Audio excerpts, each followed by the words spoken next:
show you a few ways to make your home use a little less energy and help you save some money at the same time. We're going to visit 3 homes featured on Charlotte's Green Homes Tour. The Boudreau home in North Ferrisburg was originally built as a schoolhouse in the 1830s and added on to 100 years later. The place was virtually uninsulated.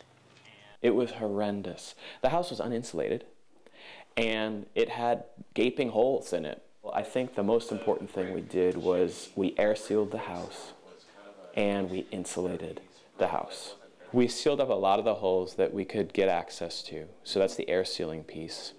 And then we did a proper insulation. We did cellulose in our attic. It's very inexpensive. It has a huge benefit when you add it.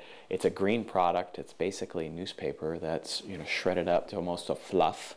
We stripped the inside on the lower floor, this floor that we're on now. Then we did a spray foam insulation, about 4 inches thick, and that creates a full air seal and it's a great thermal insulator.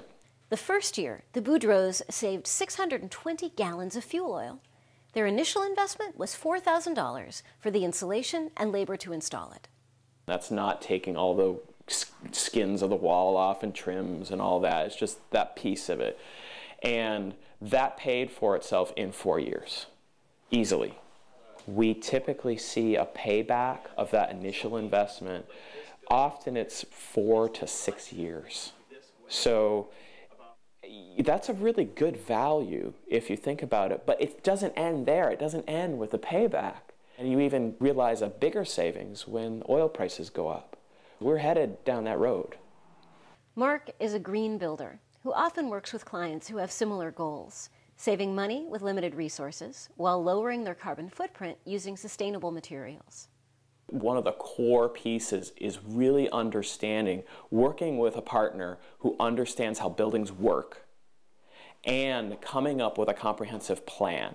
Even if you just do the basic things, because you could throw $1,000 out the window, or you could actually put it in a place where it really counts and is really going to have the biggest bang for your buck.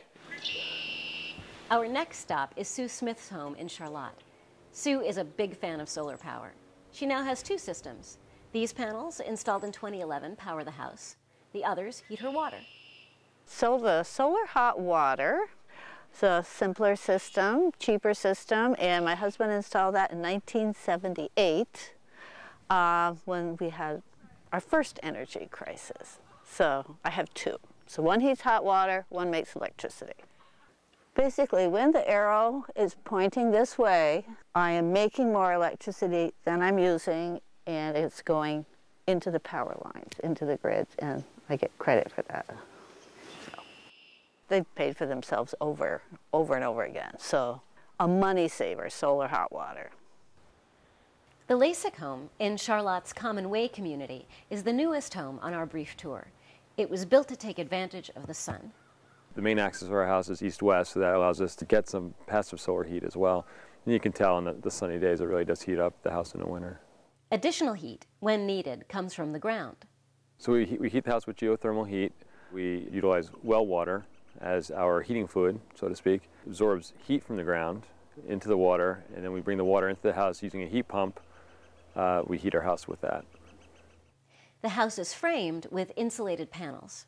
We have a timber frame home, which lends itself well to using what are called structural insulated panels. Those are panels with insulating material in between plywood, and in between it could be polyurethane foam or polystyrene foam. We use polystyrene foam, similar to seeing a kind of a cheap beach cooler, but it's much thicker. It's about 8 inches on the wall and 12 inches on the roof, and it gives us a real high insulating value, and it's sealed very tightly.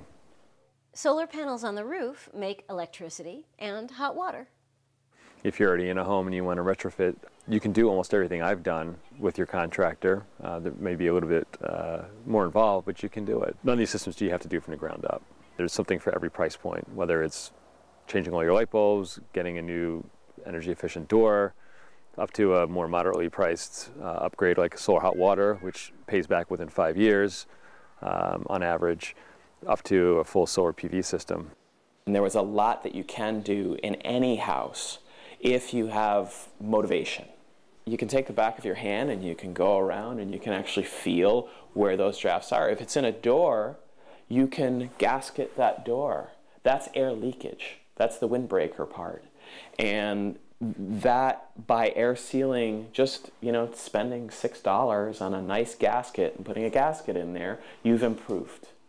Thanks for joining us. We hope seeing these homes inspires you to do something too.